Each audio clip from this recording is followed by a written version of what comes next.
we just said wow because it's episode 19 of Good Grief, and we did actually just say wow. Wow. That's crazy. We're going to be real with you because today we haven't got a topic. We just thought we'd chat because you've had a week of loads of things to try and mess with you. And I think it's important to get sort of like an idea of like, I mean, we were saying, weren't we? It's important to learn that like what grief is like on a day-to-day basis. And I think that's something else we want to kind of get into with the pod, because it's all very well talking about topics and when to use them, but sometimes you can be having a really good day and it goes funny and then it goes good again, and that's just the reality of it, isn't it? So do you want to talk about the week of I don't know, wasn't it? Yeah, really? you've had a lot of things shoved in your face. Yeah, so it was Vince, my dad's birthday, on Wednesday. So that was obviously the first birthday we've had since he's passed. I found it really difficult. I will be completely honest. It was really shit. It was really hard.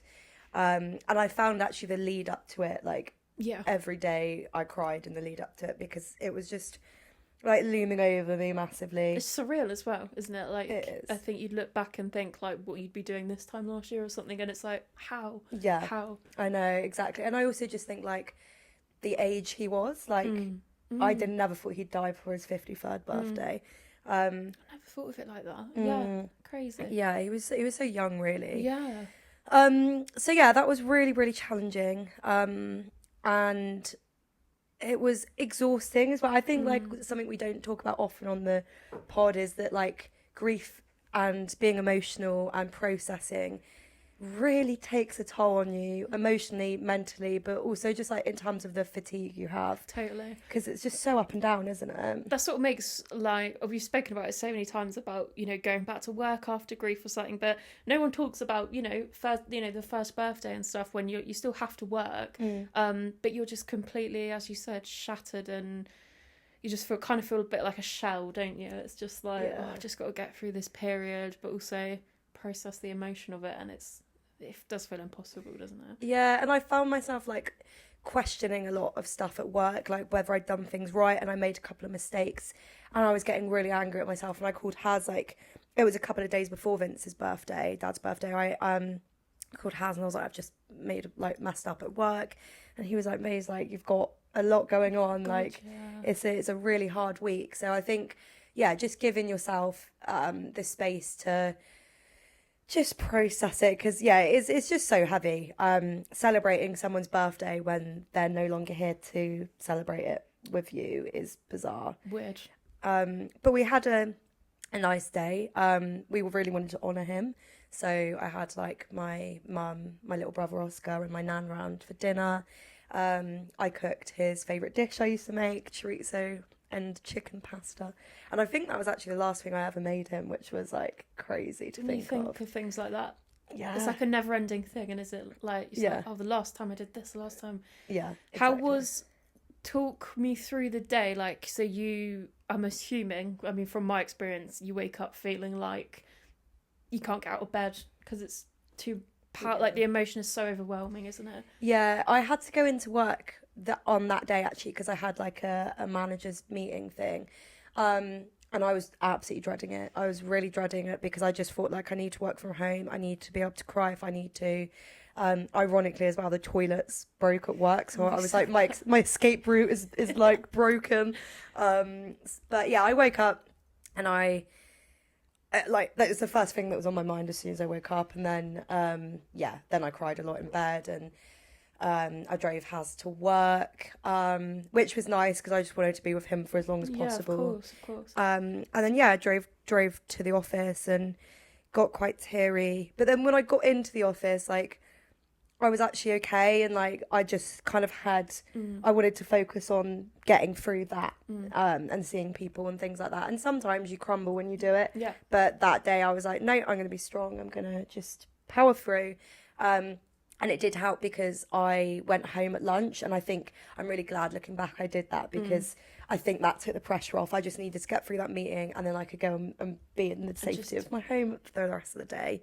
But yeah, it was really difficult. And then in the evening when they came over, we just reminisced a lot, spoke about things and old birthdays and stuff like that. And one that always sticks with me was his 50th birthday. Like we went out in Bath and had drinks, and it was just obviously then you get all the Facebook memories coming up, and it's just like, oh, great, thanks for the reminder of that. But my mum's an incredibly grateful person, and she's really good at practicing gratitude, and that's something me and Haz do every day now. So every time we wake up, we write down 3 things we were grateful for, and mine that day was to have him in my life for 52 years. Not 52 years, I'm not 52.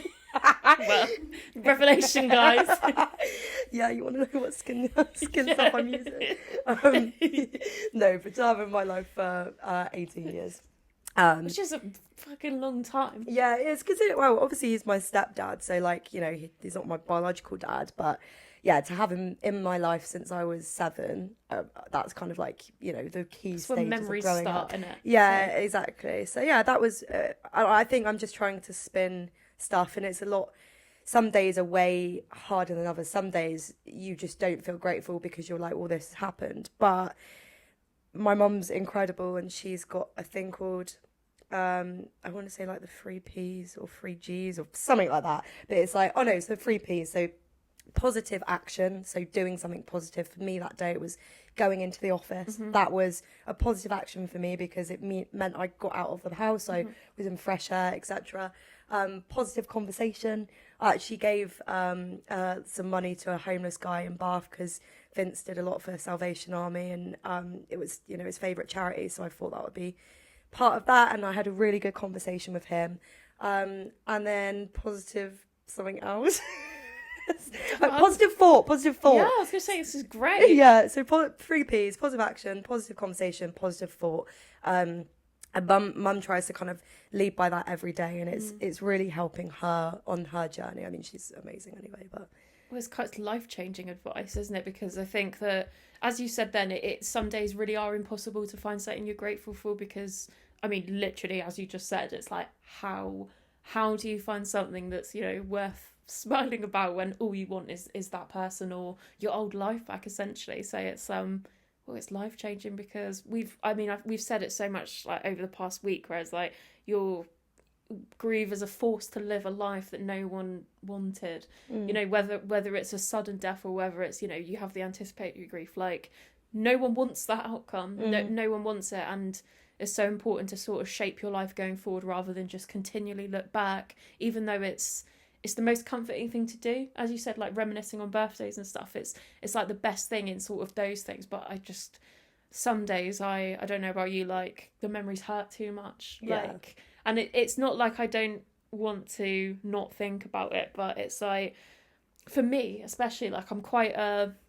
wouldn't class, I would say I'm quite a like neurodivergent sort of person. I think like what happens in my train of thought is that I'll think of something really nice and then be like, can't believe I'm not going to see him again then. And then I'm like, why do I do that to myself? Like that, this self-sabotage where you're just think of something like, oh, that's so sweet. And then like, no, it's not sweet. It's not sweet because it's tied to something really sad. And I struggle with that sometimes because I think about my dad as like my dad being my dad. And then I'm like, my dead dad, you know, and it's like, it's kind of weird like that. I don't know if you ever feel anything. Yeah, I think it's like the reality that hits you. And sometimes your mind is... So I just think with any time you're grieving, like sometimes you can think of things and it gives you comfort and you smile and it's a lovely memory and it you know, it makes you feel warm. But there's other times where, as you said, it's just too painful. And I guess every time you think of a memory, the reality is that is just a memory and it's never gonna, that's the last ones you'll have with that person because they're no longer here. Off topic, but do you watch DIY SOS? I've seen like being off school sick one day and like mum's got it on or something, Because I've started watching it, and in terms of like gratitude, it's just incredible. Like I watched one yesterday and there was this little girl who had, do you remember Adalia Rose? She was like a YouTuber and she had that disease, I can't think what it's called, but basically their body ages at like a really quick rate. And this little girl was on DIY SOS. She's only 7, bless her, and she wakes up with pain. She's got like a tube to help her breathe, like, and just little things like she couldn't reach door handles, so they like brought them all to a different level. God. And I feel like, I don't know, sometimes you need a reminder of how lucky we are. Although we are living, you know, with loss and things could be better, there are so many people out there who are living in just like the most difficult circumstances. And yeah, I think since doing my gratitude every day, it's like just saying things like I wake up without pain. Yeah. Like who even like that doesn't go through any of our minds, like know. you know, and it is the most, I think as soon as you, I mean, when we were speaking to Suze, like as soon as you have a sense of like what it's like to be, I don't know, poorly and have chronic illness, yeah, I mean, perspectives, isn't it? Yeah, it made me think I'd like to, obviously we had Suze on the pod to talk about Lyme disease, but I'd really like to talk to someone else who, you know, might have a child with a disability or might be disabled themselves, or just like has to deal with living with something so significant every day, because I think that in itself is a type of grief as well, and totally. we don't talk about it too much on here, but no, I think it's so important too. Well, it's not just about bereavement as well, because you know it can be about, you know, those people, and like it can be about Suze, and like it's also about, you know, we've spoken about us, like we're not the same people that we were before, you know, and loss comes in all shapes and sizes, and I think, you know, we can talk about bereavement because that's what we've got our unfortunate knowledge of. Bereavement ultra. Well experienced in the field. Yeah, experienced in the field. Anyway. Speaking of experience in the field, I completely forgot, but I had obviously signed up to do a grief coaching course, which I haven't actually said anything about. Yeah, well, live update. I completely forgot that I signed up for it. Well, I didn't forget. It's been at the back of my mind, but I don't think I've said it on here. Well, rightfully so. It's been like, just spoke about the awful week. Not awful, of course, but the tough week you've had. Yeah. What's the plan? What's the POA? Well, I signed up for it in September, and then like there was just so many things that came up, and I know I don't want to keep pushing it back, but I do think like it would be good to have a focus next year. And I know it's going to be hard because obviously it's going to be super confronting learning about grief when I'm grieving myself. But I thought I wanted to do it because I want to learn more about like the journey and like the kind of mental side of it. But also in terms of content, you know, a few more talking points. And yeah, definitely. Yeah, I mean, it's one thing me and you just like pouring our hearts out, but it's another thing like having a focused mind in the room. Yeah, exactly. That's a good focus. Me and Maz were saying the other day the reason why we've done a chat episode is because so often we sit in this beautiful conservatory garage and just talk about our problems, and we go, why haven't we started filming this? I know, we talk about just everything, isn't it? Like, you know, it's just it's so important to just have these healthy discussions where you can just be like, God, it's awful, isn't it? You know, and we practice gratitude as much as we do, but sometimes it is just all you need is to say, God, it's so unfair and it's so awful. Yeah. Like it's cruel. I mean, even this week, like I had a really morbid thought, which is again just how my head works sometimes. I remember I was looking through my graduation photos and I was like, oh God, we were so happy that day. And somehow I didn't realise that like my graduation happened like 3 months before my dad died, 4 months. And he was just there, like loving it. And like I'll never forget, like when my dad passed, I put a post like on my social media, and one of my old uni lecturers said to me like, I'll never forget the pride in that man's face at your graduation. And then when it hit me the other day, when I was like, oh my God, life changes so quick. Overnight. Could I have ever anticipated that would be, you know, he wouldn't be there that time like the year after. Things like that, just like. Yeah. But that's the reality of it. Like I remember I was just sitting at my desk the other day. I don't know if I was working or probably working. Why else would I be sitting at my desk? Just chilling. I was just sitting there and like just thought of it, and I was like trying not to cry because I was just like, this is so weird and unfair. And as I always say, like I'm 6 years in, and I still cannot fathom how things change and how rapidly time goes. I mean, you know, this year. It's just like, it's crazy. And like you say, life does, like if someone said to me at the start of the year that Vince wouldn't have made my wedding, like what? It's so hard, I think, to wrap your head around just how quick things change and how bigger, like just overnight something so impactful can happen. But like obviously you wouldn't ever think of dark things like that. I mean, sometimes your mind goes that way and you worry about people. You know, the ultimate thing is everyone is going to die, and you worry about people dying around you. I know. But I think sometimes you don't realise the impact that has on your life and everyone else around you, and how much you change as a person. Like, I think that has been the biggest learning for me since grieving. It's just like, you're just so different. You're completely different. And I mean, I think it's really easy. What I really take away from grief is like how often I would say to like my friends or people around me, "You're so strong," but I've never said it to myself because I'm like, well, what have I been strong about? You know, like I was just check yourself. No, but like you know, you just do naturally, and I think like grief, if anything, is just like a sort of a slap around the face. Like, wow, you really are just taking it in your stride and evolving. Because whether we like it or not, whether we have to be peeled off the floor to like go about our day, like, just getting through it is the strongest thing you can do. And like it's really easy to undermine like what it takes to get through a day. Absolutely. And that doesn't mean like just when it's happened. It means like birthdays 20 years down the line, wedding anniversaries, like how you know how that you never have that normality again. And it's like, yeah, okay, time moves on, but nothing else really does. You just evolve, and it's all on us, guys. It's all on us. Like, we really deserve pat on the back, everyone. Well please. done, guys. Cheers, guys. I've got no hands. Oh right. I don't know one head off. No, don't you sprain your neck again. No, I think it's it's just interesting, isn't it? I actually had a memory, not like a Facebook memory, a memory in the brain memory. Oh, pop up. that's nice. I'm gonna take it back. Yeah. I'm gonna take it back to DIY again. I'm not sponsored, guys. I'm not getting paid for this.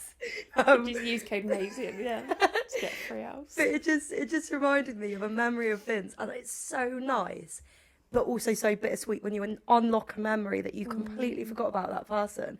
And it came to me last night when I was watching DIY because Vince used to he used to love watching it, but he was such an emotional man. Like, really wore his heart on his sleeve. Yeah. And like anytime we'd get like to like the teary bits, he'd be like, cup of tea, gonna make a cup of tea. And it's just so funny. Like, when I think with memories, like they get so, I guess, suppressed in your mind that you don't even realise, and then something just like triggers them, and it's really nice when it's one of someone who's passed that you completely forgot about.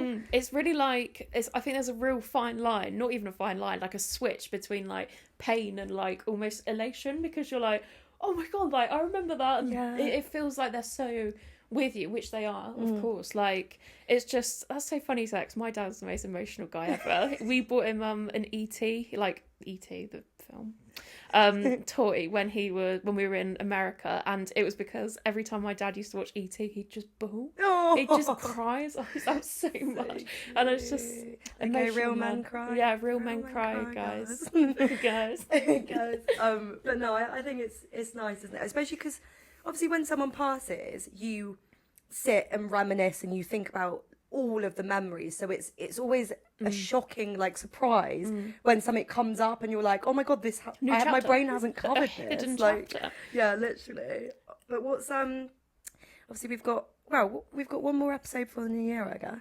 Yeah, it's Christmas next week, guys. I mean, to be honest, I think New Year in itself is a topic because what the hell, you know, New Year's tough, and your first one, and I can tell you it's not great. No, it's and not. For you, tough. It's your dad's anniversary going into the anniversary. That must be really hard.